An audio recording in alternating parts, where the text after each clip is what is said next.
impose extra burden on the masses. I feel your pain.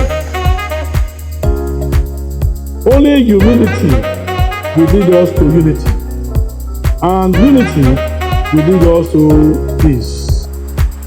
Go to the market and sell their products.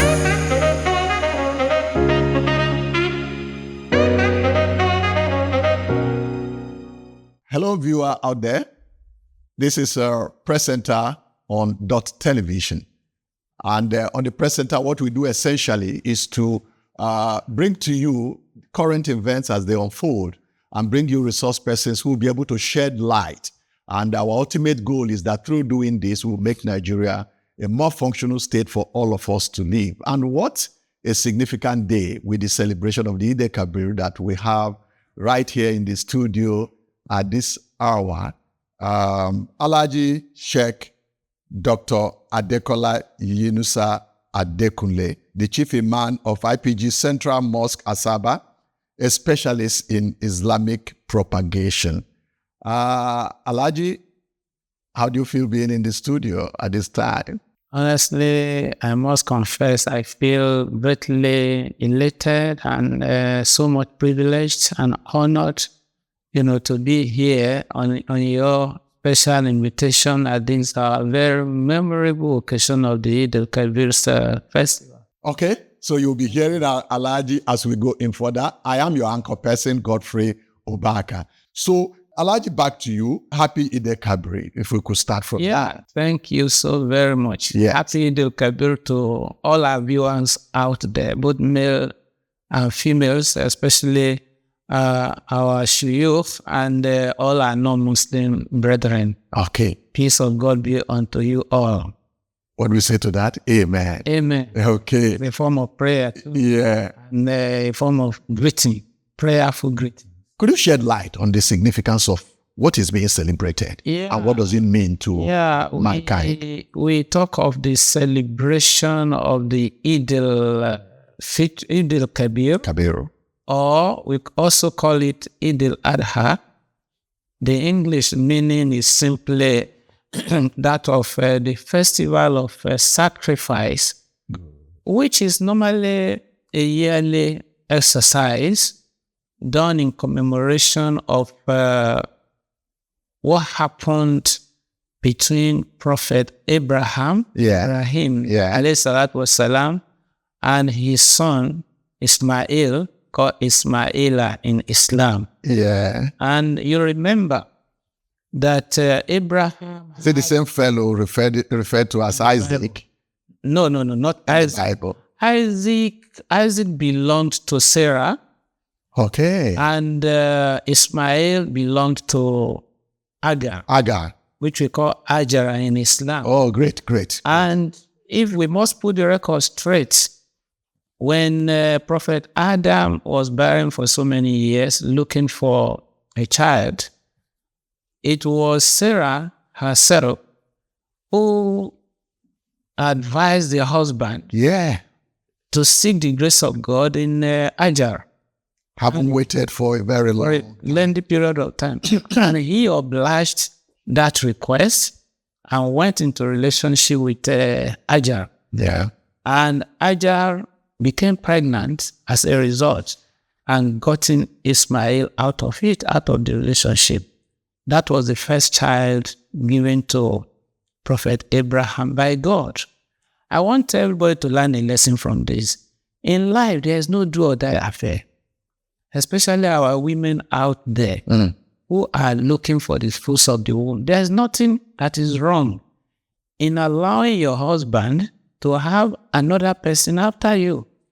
Perchance, God can also assist you and treat you like he treated Prophet Abraham's case. When immediately he had Ismail, God also opened the womb of Sarah, and she also got Isaac, which is called Isaac in Islam. Yeah. So, but what led to that?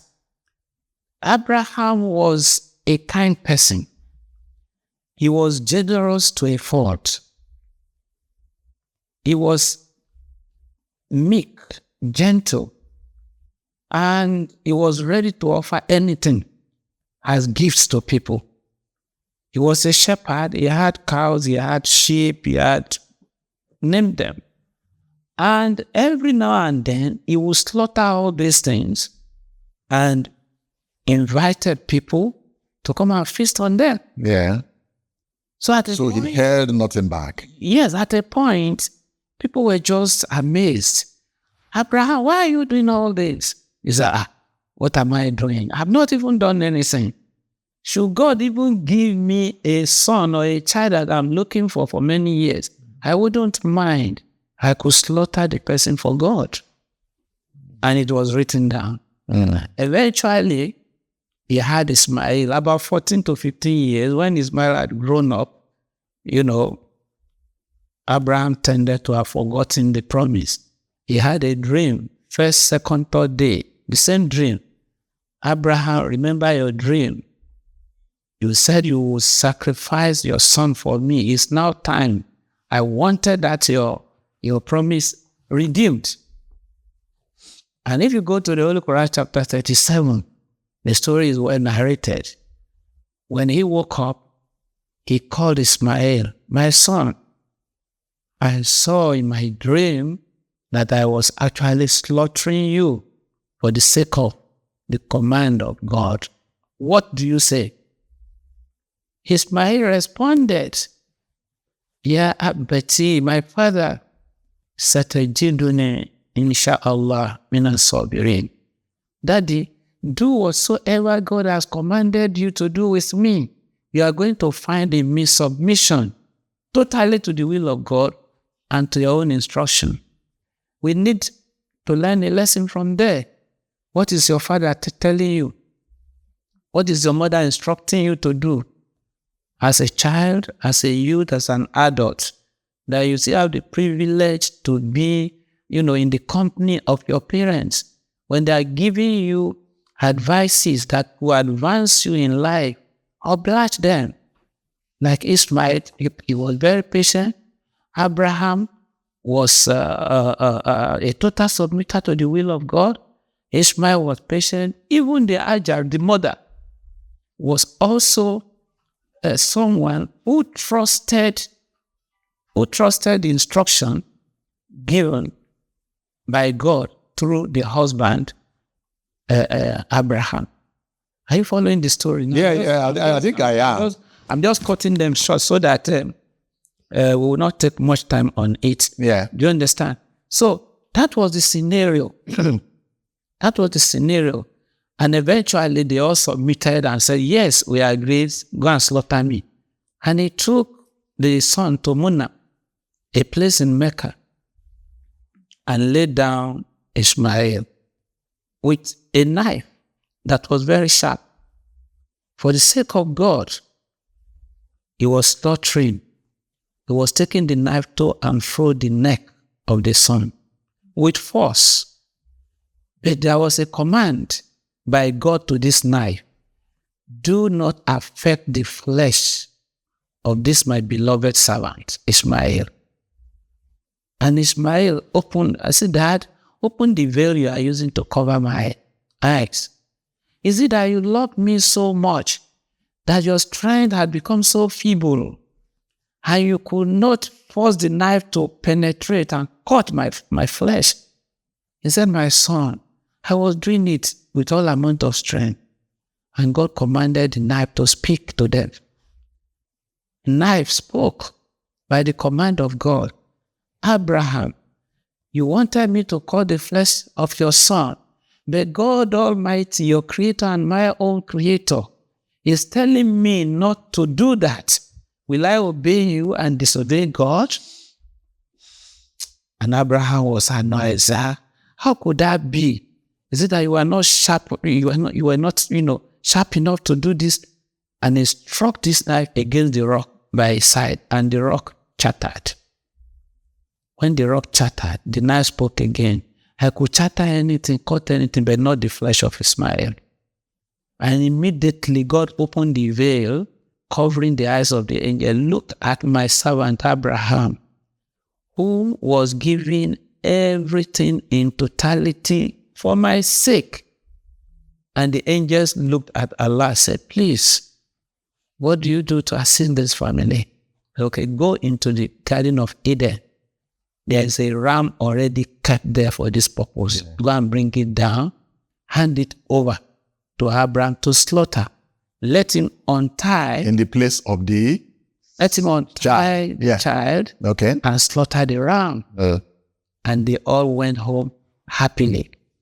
That is the occasion we commemorate on a yearly basis to remember the total sacrifice of Abraham to God. Because when a lot of people look at Eid-El-Kabir, they think it's just slaughtering and eating and making merriment and drinking. It surpasses that. Yeah. If you go into the Holy Quran chapter 22 verse 37, it tells you God himself does not need the flesh of your animal. Neither does he suck the blood of the ram you slaughtered. However, God spoke that what I need from you is nothing but your piety, your consciousness of me. How much consciousness of God do you have? And what are you ready to sacrifice for God in your life? Abraham sacrificed his own time, his own lifetime for God. Even the love he had for the child notwithstanding, he still decided to do that for God before God ransomed the life of this son with a big ram.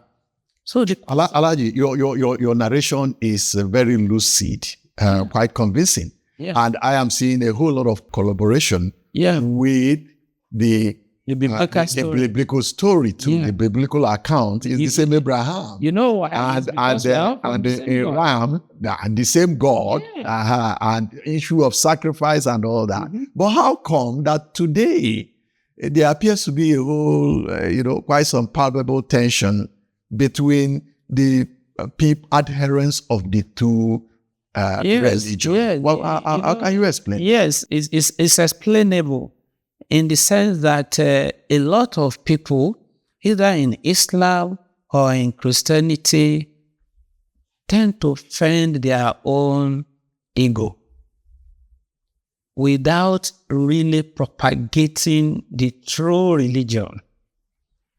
One, a lot of people have turned religion into businesses. And everybody tries to protect his or her business so that it will not fall. But is that how to win souls for God? Big question. It's a big question for everybody to answer. Big question. Do you understand? So you can never see in Islam, okay, what is the meaning of Islam? Islam means peace. So when you are talking of peace, this is the beginning of the entire generation.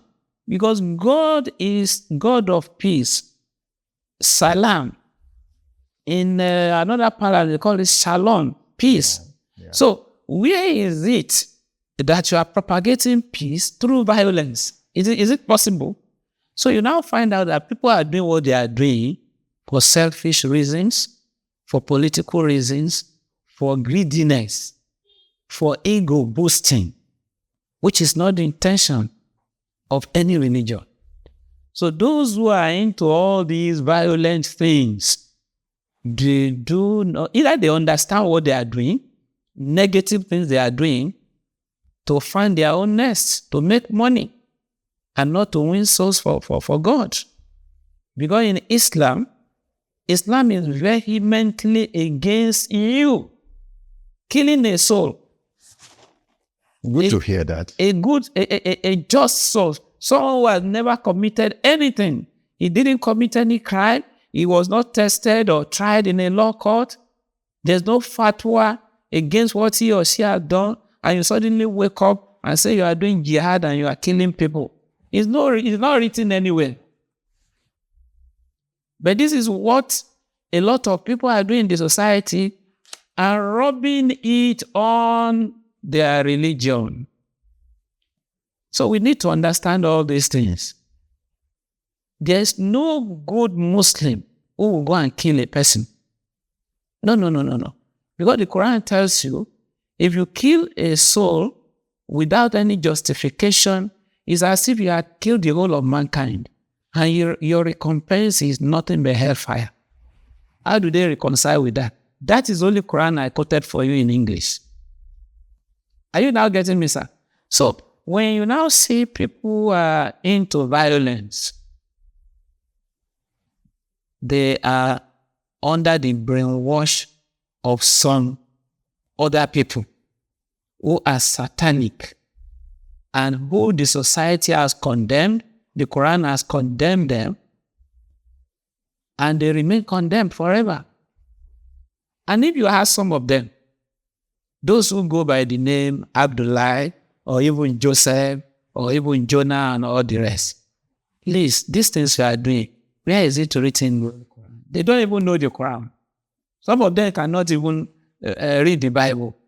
But because they have been brainwashed by those who wanted or still want to use them to propagate their own self-aggrandizement, because they are feeding them, they give them ammunition, they give them money, they give them drugs, so they go haywire, and they now go and cause havoc. That appears to explain the level of tension we have in parts of the country, Of course. where It is. some number of years ago. Haven't you seen some of these bad ones go into the mosque to kill even the imams and the worshippers in there? And they go into the churches and kill people, burn churches and all the rest. So if they are fighting for Islam, will they kill the Muslims? Are we following now? Yeah, I think So that will tell you that there are other motives behind what they are doing.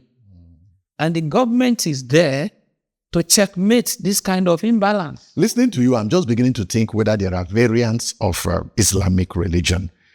You've been around for quite some time. Yeah. And your method of propagation of Islam appears to be through media sensitization. Yeah. You do quite some intellectual engagement and work and all that. Yeah. And I think that Delta State has benefited immensely from that kind of partnership. Yeah. How now do you place that side by side with parts of the country where people believe in violent conversion, that unless they join us, they can be killed?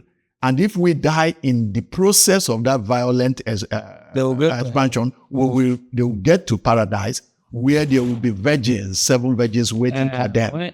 How do you finish one virgin in Nigeria? How to talk about it? It's all fallacies. It's phallatical. Really? It's phallatical. Not backed up by the Quran? No. It's Okay. very wrong. You Okay. understand? You know, when we started this kind of propagation in the East by the grace of God, as far back, I'm talking of 1980. 80s, in the 80s. 1980. Yes. Through Minaj Systems radio and television, later Anambra Broadcast radio and TV before we moved to NTA. 20. You've been around for quite some time. You know, my propagative tendencies have been on air, in papers and all the rest. For those who care to listen, we try to correct the misconceptions that they have placed on Islam.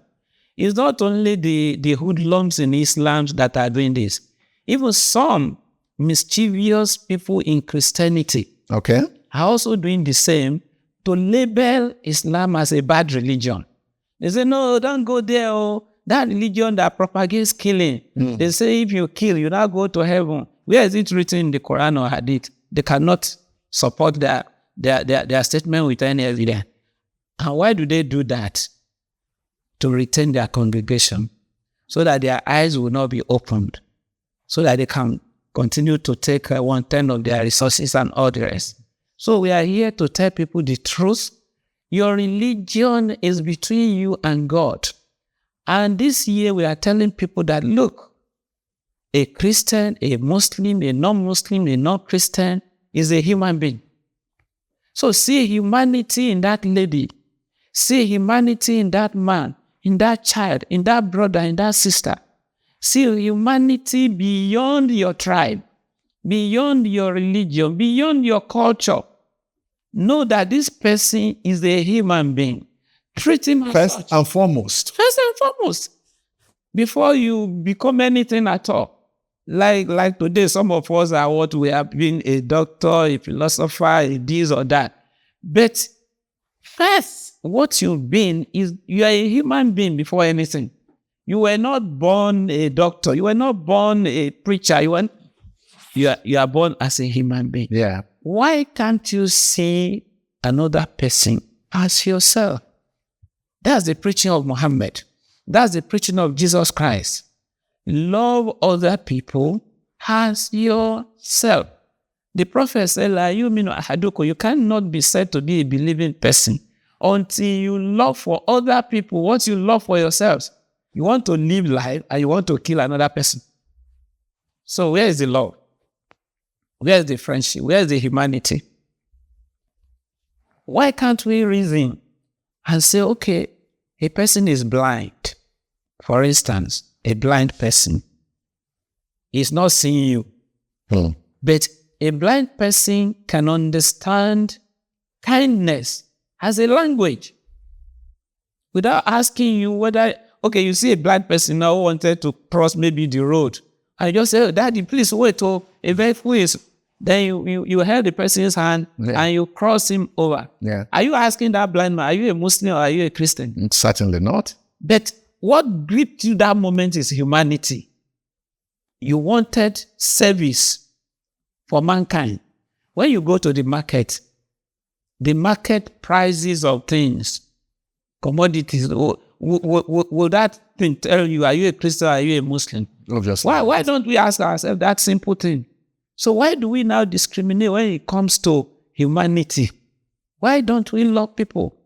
Okay, people who are there at the end of affairs, they suddenly wake up and in the treasury you see billions of naira to be used to maintain our dilapidated roads, put electricity everywhere, water supply, and make Nigeria like a mini London.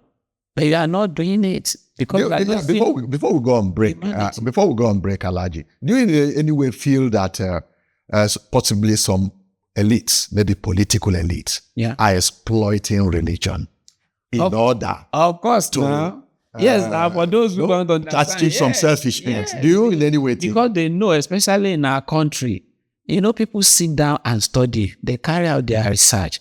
How can we penetrate these people? Both Muslims and Christians. Okay. You shed more light on that when we return on break. Okay.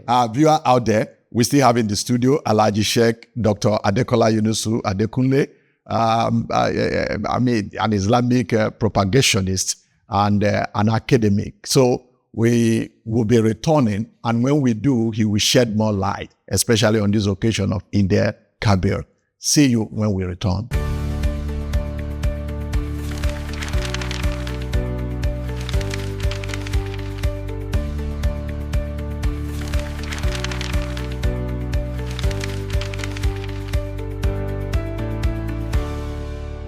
Welcome back to Press Center on DOTT Television.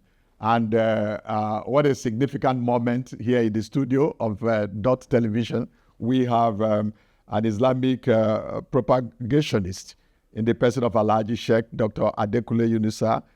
He's the chief imam of IPG Central Mosque, Asaba, an educationist by excellence, and somebody who has related with the media in a whole number of ways. He's been around. Alhaji, you're welcome back. Thank you. Shortly before we went on break, you were talking of the possible ways that some elites, either political or economic elite, exploit religion for their own advantage. Yeah, thanks for having me again on DOTT Television, which is the heart of the matter.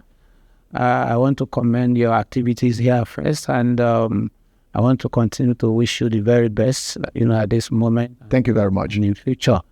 You see, it is said that religion is the opium of the people. Yeah.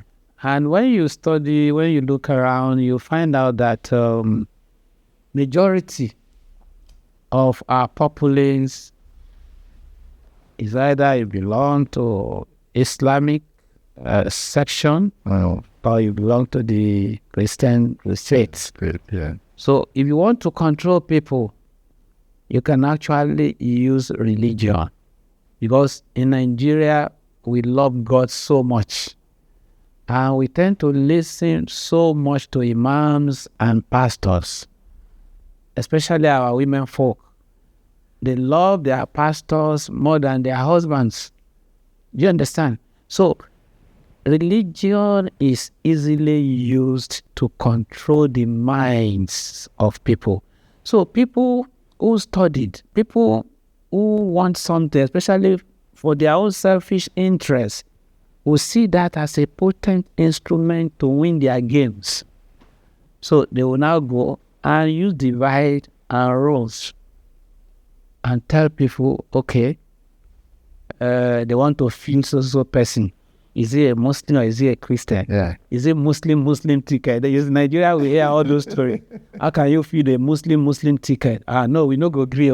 If it's Christian ticket, no, Muslim will tell, no, it's either, if the president is a Muslim, let the vice be that. That is how to use religion to divide people. Whereas, what we should be looking at is, if it is a Christian that will deliver and give us the dividends of democracy in our nation, Impactful government. so be it. If it's also a Muslim, the same. And I cite an example. If Green Eagles are to play games now, why are we always united?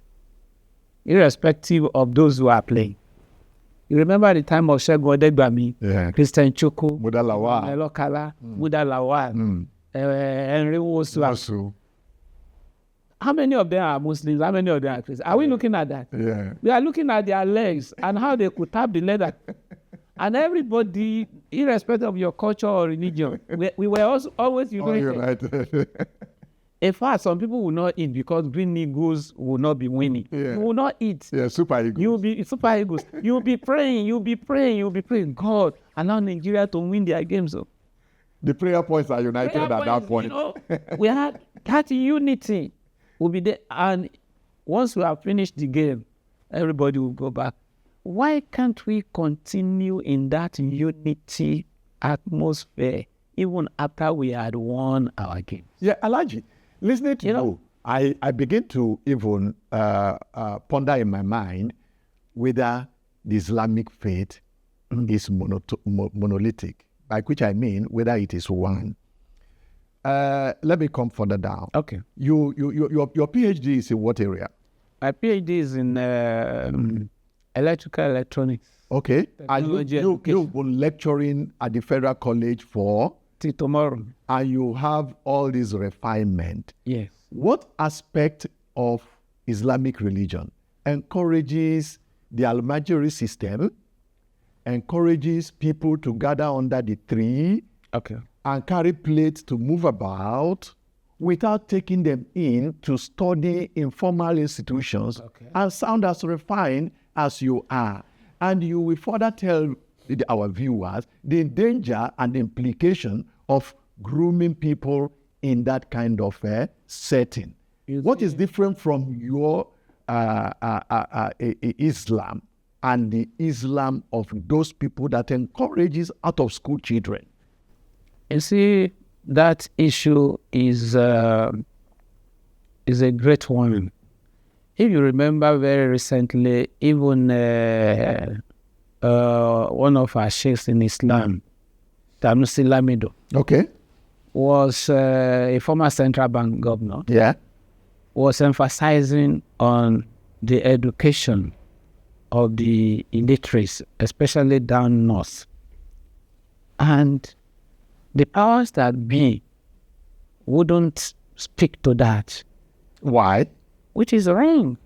That is for selfish interest, because they know education will make people's eye to be open, Liberate the mind. will liberate their mind. And if their minds are liberated, You can they no will not be longer- easy recruits for the level of violence we are seeing That is now. That is just So what are people like you doing in order to yes. check such? What we are doing is still part of what is happening here, sensitization, Okay. and we keep talking. Number one thing is when you say Islam is not monolithic, Islam is one. But the way you propagate Islam Could be diverse. could be in different arenas. And that would depend on your knowledge, because what you don't have, you cannot give it out. That's true. I may say in our own case, we have been so lucky to have both Islamic and Western education. And the level of our exposure too has really helped us to propagate Islam in this manner, in an enlightened manner. Do you understand? There are some people, when you even invite them for a program in churches, all in the name of Islam, they tell you, no, I cannot go there. Because it's a congregation of infidels. Whereas it is wrong. Even the Holy Prophet ﷺ attended the congregation of such people when he was invited. He was in their midst, and that was why it became so easy for him when he was propagating the religion of Islam. They also listened to him, and he was able to gain some converts from them. That is one way. Another way is that Islam was introduced through the northern states. Yeah. And it didn't come with Western education. Are you following now? Yeah. So that, to a very large extent, has influenced a lot of scholars from there not to even know how to propagate Islam to other people who are not of their faith. Do you understand? And some leaders too are very mischievous, so to say. Because when you see the real thing and you are teaching the wrong concepts of your religion, you are misleading people. And that is wrong. And it's happening in both Islam and in Christianity. Some people, if they want to propagate for selfish interests, they know how to do it, which is not good. Our own candid opinion and advice is that, before I go into that, you mentioned something, you see a lot of people, hands in cap, begging for alms, for food and all the rest. Islam, Instead of being in the classroom to be prepared for tomorrow. Islam did not encourage that. Okay. Islam is against begging. There could be poor people who are not well-to-do, who need help from government, from other individuals. But it's not supposed to be institutionalized, so to say, that a young child will wake up and you are giving him a basin to go into the street and start to beg for food. 4-year-old, 5-year-old, 10-year-old children, it is wrong. Islam, Quran, Hadith is against that. But that is not to say that people are not doing it. They are doing it.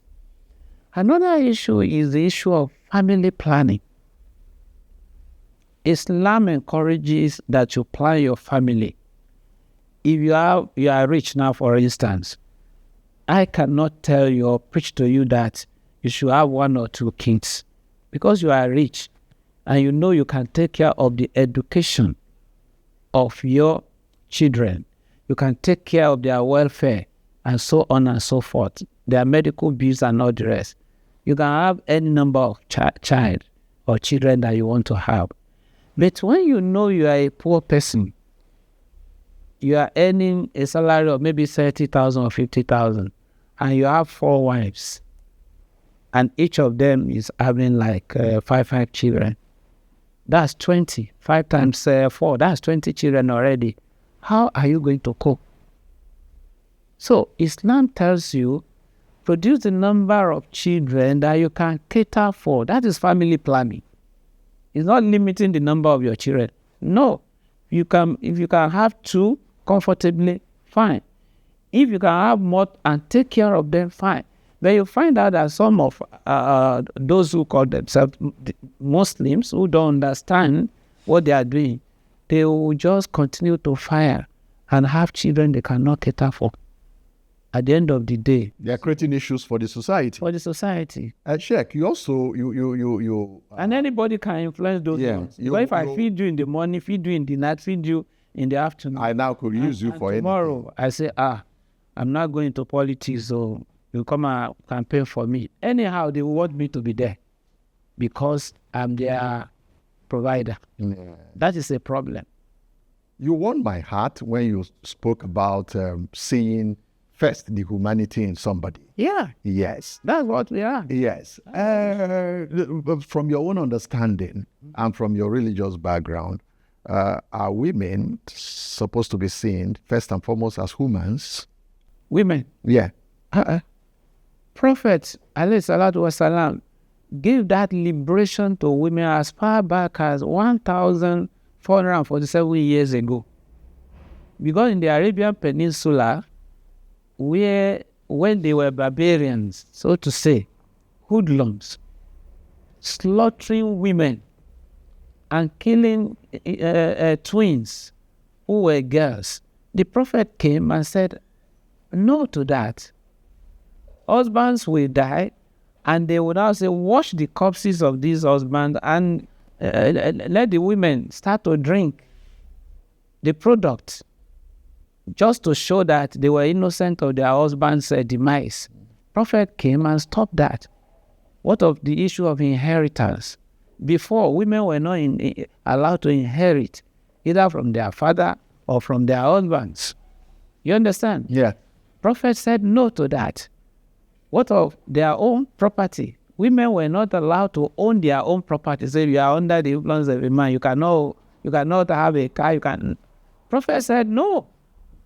They are called to serve by God as you are called as men to serve. God promised us that if we did well on earth, there's paradise for us when we go back to Him. There's also paradise for our women. So you can see the equity there. So who is now telling you that women are not supposed to be seen? They are supposed to be seen. But there's a condition that once they are married, they should submit to their husbands. But that does not say that they don't have their own rights. But they must respect and obey the institution of God, the authority over them. Because they cannot marry themselves. Men will marry them. They are under the canopy of men who provide for them, who give their dowries and so on. So they must honor their... Yeah. Apart from your educational sojourn in the southeast Nigeria, you've been in Delta for some decades now. Yeah. Getting to 3 decades. Yeah. How peaceful has Delta been with respect to religious harmony? How have you enjoyed You can't Delta? compare Delta State with any other states in the Federation when we talk in terms of religious harmony, religious tolerance. In Delta State, government has promoted religious peace because we have what we call the Interfaith Coalition, and that is a coalition between the Muslims and the Christians, well inaugurated. I was a co-chair of such, and now the chairman of the Interfaith Coalition in Delta State. This Delta example, is it possible for us to export it to? Yes. I told you where I did my youth service in Borno State. People are emulating us. In Borno State, I can't travel to that part of the country now. Yes. Some parts of the country, we don't even expect that we will do election in some states in Nigeria. Yeah. And we are talking of 2027, 2027. People are already trying to emulate us. Like in Delta State now, people are emulating the issue of interfaith. Okay. For Islam, we also have what we call the Council of Islamic Scholars in Delta State. All right. I'm the vice president of that council. And we have our various fora where we lecture, where we create awareness for both males and females who are in Islam and the non-Muslim. Yeah. So that we know how to continue to live in harmony, understanding one another for peace to reign. Because if there is no peace, there is no development. If there is no development, you cannot be talking of growth. So we must talk of tolerance, we talk of love, we talk of growth, development, and so on and so forth. So Delta State is super in that.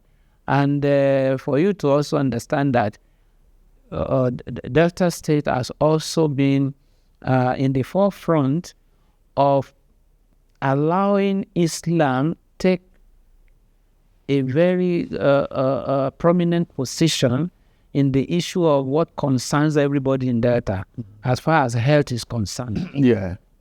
Recently, I just represented the Delta State in the UNICEF program in Abuja, where UNICEF invited all the Islamic scholars from every state. I represented Delta State in that occasion, where we launched a book called Faith for Life, to tell you how much does your religion support children and the health of children. So Delta State is also in the forefront, and everybody is taking a cue from our example. So we say kudos to our government. You've also played some critical roles in the state committees to sponsor people for the annual Hajj. Yeah. Yeah. Should you really, are you convinced that state government should involve themselves in the what should be personal spiritual development of people? Of course, they should. They have been doing that. How justifiable is by that? Sending people, by allowing people to go on Hajj and pilgrimage to Israel, although on our own is one of the pillars of Islam. Except when there was this dwindling funds and all the rest. Government had to stay clear and say, if you want to go, it's your religion. However, if government decides on their own that, yes, we need these people to go and pray for government, it's still fine. But it shouldn't be at the expense of the money to be used for the generality of what should go around the people. That is a very sensitive area. If health is suffering now, you want to send people on pilgrimage, it's uncalled for. Good. So if roads are dilapidated and you are spending millions to send people to go on pilgrimage, it's uncalled for. So how do you think that sheikhs like you across the country could come in order to douse the political, some level of tension that we have through our some parts of the country now? Through our pulpit preaching, there are a lot of social media fora now where we still talk, and government too has the powers to bring us together and use us to formulate peace in the country. If they are intentional about it, it is very much possible, especially those of us that are privileged to be enlightened, who will not go there and start to fan a political ember of some people in the society. Are you getting me? Yeah, I'm with you. People who will tell you this is what's supposed to be, this is what we must do to ensure that people understand life, that they understand what humanity is. We need to emphasize the word humanity. So what are the basic lessons you want Nigerians especially, both here in Nigeria, our viewers in the diaspora, to learn from what we are celebrating? Yes, Eid-El-Kabir. The Eid-El-Kabir festivals, the lessons are much, and what we must do is, one, Abraham ﷺ sacrificed so many things for God. The kind of sacrifice we should be thinking about today is nation building. What are we going to do to build our nation strongly? What are we going to do religiously, politically, economically? We need to build this nation, Nigeria, because we do not have any other nation except Nigeria. We need to salvage it. There is the Japa syndrome now. People are leaving the country just because the economy is not smiling at anybody. Therefore, it behoves all of us to sacrifice our ego, sacrifice your sinful activities, let people sacrifice their greed. When we are able to sacrifice all these things, at least for the sake of God and for the sake of humanity, we come together, Muslim, Christians, atheists, everybody want to develop our nation. We want to see ourselves as one. Then we can do something great. We must play down our religion. Yeah. Either at the government level, low level, higher level. Don't do things because you are a Muslim or because you are a Christian. What I'm doing now, how does it help build the nation. Are you getting me? Then finally, there's this mentality that people have. They are bringing this kind of project to a society, and maybe through Tony or anybody, and they now say, and Tony is now saying, what is my own in it? The mentality of what is my own in it, let us throw it away in our brain. I don't know if you are getting that. In line with the spirit of sacrifice? Yes. What is my own in it? They want you now. Maybe government just call you, say, please come. The road in your areas are so dilapidated. Go and give me estimate and whatever. Bam. They now brought engineers. You are now telling the engineers, please build in something in it for me. Otherwise, you cannot execute that program in this area. It will make life uncomfortable for you. Just because you don't have any bribe. In other words, we need to sacrifice corruption. Kill corruption. Kill the sin in you. Kill the greed in you. Kill the ego in you. And bring out the strength to serve the nation. Nation building. That's all. If we can do that, as Muslims, as Christians, honestly, there will be great development. There will be love. There will be peace. Like I'm seeing everybody in the studio now. I love everybody. I don't see you in terms of your religion or your culture or the way you are dressed. No, I'm seeing a human being in you. I think more of our brothers, whether Christians or Muslims across the country, yes, especially in some parts of the country, need that kind of mindset or mentality that you have. Yeah. You people too are trying. You keep propagating. One day, we are winning a lot of converts for God. You understand? Through propagation like this, one day we will get there. Yeah. It's not easy. You know something they have been planting in people's head for years. Over time. All the while you now want to uproot it. It's not going to be easy. I'm sure this won't be the last time you will be in this studio. We praise. So it's on that note that I want to thank you. Thank you so very much, viewer out there, for staying tuned to our press center on DOTT Television. And we do ask that you just keep a date with us in our other exciting programs. Thank you so very much. And Alhaji, thank you very much. Thanks so very much. Thank you.